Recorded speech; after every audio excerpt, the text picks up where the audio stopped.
All right, it's that time of year again here with Head Coach Pat Hager of Houghton Men's and Women's Cross Country. We are headed into postseason with the Empire 8 Championships coming up this weekend. Coach, take us through your season for your men and your women, and where do you stand now and what it's looking like for Saturday?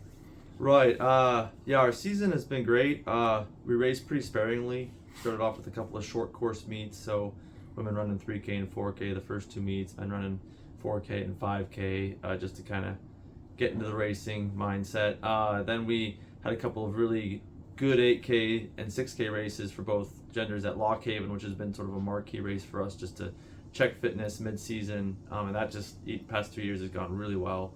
Our home invite after that is always just a great event to be at home. This year it serves as the regional preview, so there's some purpose with that, and last year it served as the Empire 8 preview, so it's been a pretty meaningful race the past 2 years. And then since then we've just been training hard and kind of trying to taper up a bit for the championships. Okay, for the men, who are those athletes that really stepped up or maybe took their game to a new level throughout the season or from last year? Yeah, I mean, honestly, all of our returners have improved just significantly since last year. It's a veteran team in general, but like Caleb Casper obviously he just keeps improving even from last year. Fourth last year at the championships, and in track, definitely saw some improvements, and he keeps taking time off. Zach Tucker and Amos Bixler are having great seasons. They're right there on Caleb's heels, taking big leaps. JJ Eustace has been right in the mix with those four as well. And then Sam Lyon and Ben Allen to round out our top six have they've been key in keeping that top five close. For the women, Noelle Lindenfelser, she was Rookie of the Year last year. She took a big jump this year, running some times that, like, honestly would have been happy with probably 4 years down the road. But she's coming along quite nicely and asserting herself as one of the top runners in the conference. Aria Larson's a freshman who has been our number 2 all season, and so it's just great to have that consistency from her, not putting too much overloaded training on her, so she's just kind of taking steps a little bit naturally as well. And then we have kind of a mega pack of women that just has been mixing it up with each other all season. Sometimes someone else is third and someone's ninth, another time that ninth person is third, and so that's been a huge tool in our tool belt to kind of help push each other in a lot of the races so far. Okay.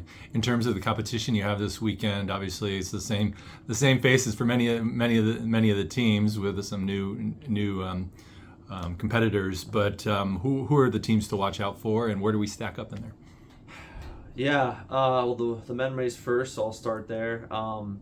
Nazareth and St. John Fisher for the past really 4 years or so have been the teams that we've been mixing it up with, as we've all been mixing it in the top 3. Well, I guess Nazareth's won the past 3 years, and Fisher's been second, we've been third. So we got a chance to race them at least once this season, and that went really well, but it's close. It's really close. I think it's going to come down to probably under 10 points, well under 10 points to see who wins. So we have a shot, but we know that they're going to be right there, and that we have to win the battle of bodies on that day.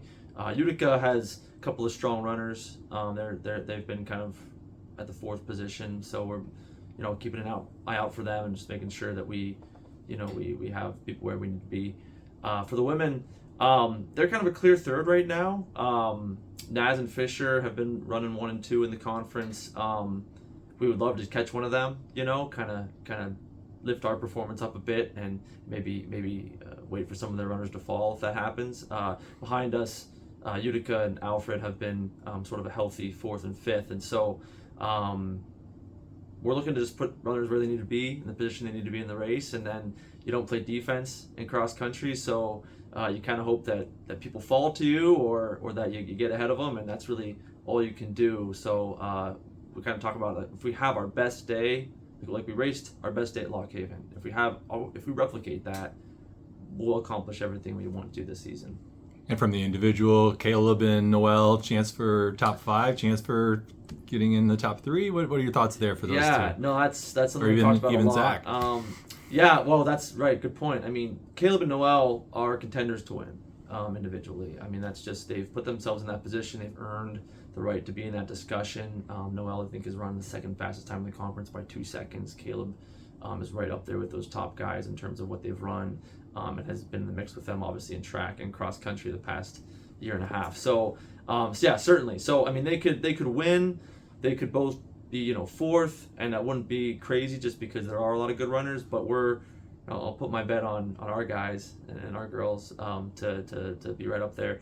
But yeah, you're right, Zach, and even Amos, and honestly, like JJ's been running really well. I mean, I just think all 4 of those guys should be right in that mix, and they're pretty motivated and pretty hungry. So I'd just be remiss to not mention that any of them could kind of come out with a win. And I think they have the mindset that they want the team win. So I think they're not as worried about who wins individually. They know what they have to do. They know it probably has to be one of them. But so yeah. So if they all run to win, then it'll raise the team up. Yeah, I mean, racing smart, but knowing that for a while, hopefully the whole time, they're all going to be right on the heels of that top group, if not right in that top group. And NAS has kind of a rolling course. So we've trained for it. We've got in some areas around here out of the valley to kind of get our legs used to running up and downhill and responding to that. So I think we're ready.